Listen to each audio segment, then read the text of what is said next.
We are victims of a modern myth. It's a story we tell ourselves about where we came from, a brutal, monochrome picture of the ancient world. We're taught that our ancestors were cold, efficient survival machines, that life before civilization was a relentless, bloody calculation where weakness meant an immediate death sentence. We look back and see a world governed strictly by the cold law of the jungle. The strong live, the weak disappear, and there is no room for error. But if you look closer at the dust of time, a different story emerges. A story not written in empires or steel, but in the subtle, strange, and beautiful choices made by early humans. When we peel back the layers of prehistory, we don't just find hunters and prey.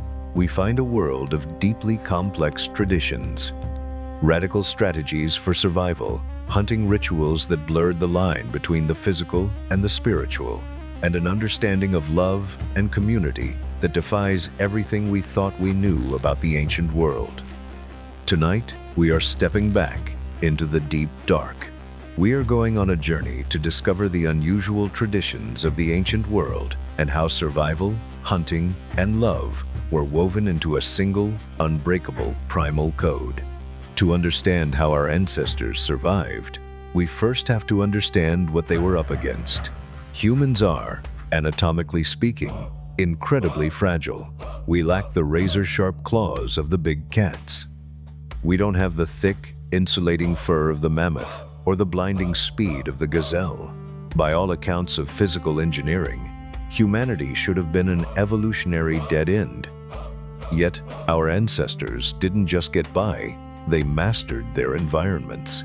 And they did it through traditions that look bizarre to the modern eye. Consider the tradition of the shared fire. In the deep past, fire wasn't just a utility, it was a sacred entity. Many nomadic clans maintained a tradition where a fire was never allowed to die. For months, even years, specialized firekeepers would carry live embers in hollowed-out horns or wrapped in damp moss across thousands of miles. To lose the fire was to lose the soul of the tribe. Around these eternal flames, a radical philosophy of resource distribution was born. In the modern world, we hoard. In the ancient world, hoarding was a mental illness. Survival relied on an unusual tradition of mandatory generosity. When a massive kill was brought back, the hunter who threw the fatal spear did not own the meat. In fact, in many ancient hunting traditions, the proud hunter was deliberately insulted and humbled by the tribe to prevent arrogance.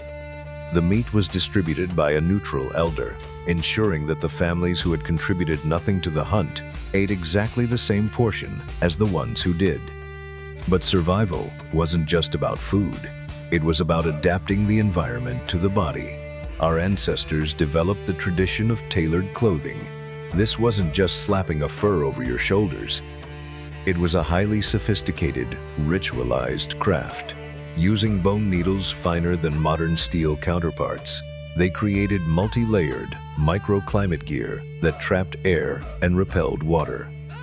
It allowed a tropical primate, which is what we are, to walk through the depths of an ice age. They didn't survive by conquering nature. They survived by joining it, turning the materials of their environment into an extension of their own skin. But how did a creature with no natural weapons capture animals that could outrun them 3 times over? The answer lies in one of the most grueling, beautiful, and misunderstood traditions in human history: persistence hunting. Long before the invention of the bow and arrow, humans hunted with a weapon no other animal possessed: the ability to sweat. While a cheetah can run at incredible speeds, it can only do so for a few hundred meters before its brain overheats. Humans, with our hairless bodies and millions of sweat glands, are built for the long game. The tradition of the persistence hunt was a psychological and physical duel. A hunter would select a target and simply start walking, then jogging. The animal would bolt, disappearing over the horizon. The hunter would follow the tracks. The animal would stop to rest, thinking it was safe. Minutes later, the human would reappear on the horizon. Persistent, unstoppable. This would go on for hours, sometimes days, over tens of kilometers. Eventually, the animal's system would collapse from sheer exhaustion, heat stroke in its purest form. The hunter would walk up to a magnificent creature that hadn't a single wound on its body, yet could no longer stand. But it is what happened at the end of the hunt that reveals the true ancient mindset. This wasn't a slaughter, it was a sacrament. Across nearly every ancient hunting culture discovered, there existed a tradition of apology and exchange. The hunter did not view themselves as a master killing a subordinate. They viewed the animal as an equal, giving a gift. Hunters would kneel beside the dying animal, breathe its last breaths, and apologize for taking its life, explaining that their children needed to eat. Bones were never carelessly thrown away. They were buried with honor or carved into art, ensuring the spirit of the animal was kept alive within the memory of the tribe. To these people, hunting was a conversation between two souls. It was an act of extreme intimacy. This brings us to the most profound misconception of all, the idea of ancient romance and love. We often imagine primitive love as something crude, a caricature of a caveman dragging someone by the hair. But the archaeology of human emotion paints a drastically different picture. Love in deep time was the ultimate survival strategy. What did love look like before marriage certificates, before poetry, before romantic comedies? It looked like heavy, unbroken commitment. If you look at the fossil record of wild animals, whether it's a wolf, a deer, or a lion, if an animal breaks its leg, it dies. It cannot run from predators. It cannot get to water. It cannot hunt. It is eaten, or it starves within days. But in the human fossil record, we find something miraculous. We find broken legs that healed. To heal a broken femur takes months. It means that for a quarter of a year, this person could not contribute. They were a liability. Yet, someone carried them. Someone brought them water. Someone protected them from predators while they slept. Someone kept them warm. In the harsh logic of pure biology, that healed bone makes no sense. In the logic of human love, it makes perfect sense. And then, there is the tradition of the grave. Long before the first cities were built, humans began doing something no other creature had ever done. They buried their dead with agonizing care.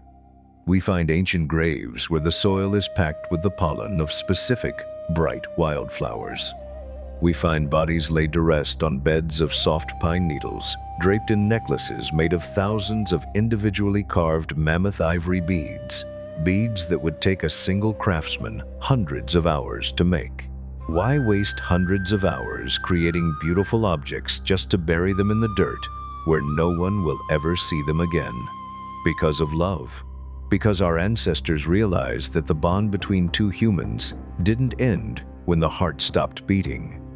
Grief is the price we pay for love, and those ancient flower-filled graves are the oldest receipts of that transaction.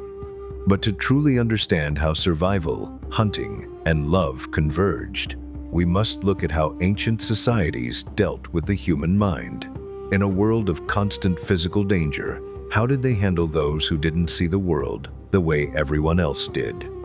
Those who heard voices, those who fell into deep, unexplainable melancholy, or those who experienced wild, manic visions.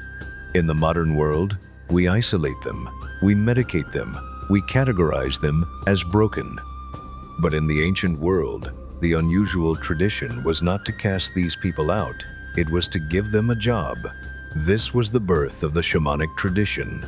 The word shaman itself speaks to an ancient, global archetype, the one who walks between worlds. Anthropologists have long noted that the psychological traits we define today as serious mental differences, dissociation, hypersensitivity, vivid auditory and visual perceptions perfectly align with the historical profile of the tribal seer. Where a modern perspective sees a malfunction, the ancient tribe saw a doorway. A person who heard voices wasn't seen as losing their mind. They were seen as being tuned into a frequency the rest of the tribe couldn't hear. They were the ones trusted to interpret dreams, to predict the movement of the herds, and to guide the community through spiritual crises. By wrapping these individuals in a framework of sacred purpose, the tribe did two things. They saved the individual from abandonment, and they utilized their unique perception to help the collective survive. It was the ultimate synthesis of compassion and utility. We tend to look back at our ancestors with a sense of pity or superiority. We think of ourselves as enlightened, soft, and compassionate, and view them as brutal, crude, and primitive.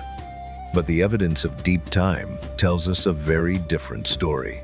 It tells us that we didn't survive because we were the most ruthless killers on the planet. We survived because we were the most cooperative. We survived because our traditions balanced the harsh realities of the hunt with an equal, fierce devotion to the care of one another. The next time you look at a modern city, or a hospital, or a piece of art, remember where it started. It didn't start with an engine. It started 50,000 years ago, around a fire, when a group of fragile, frightened primates made a choice. The choice to carry the wounded, to apologize to the prey, to bury the dead with flowers, and to stay together in the dark. We are not the descendants of the most brutal survivalists. We are the children of the ones who stayed,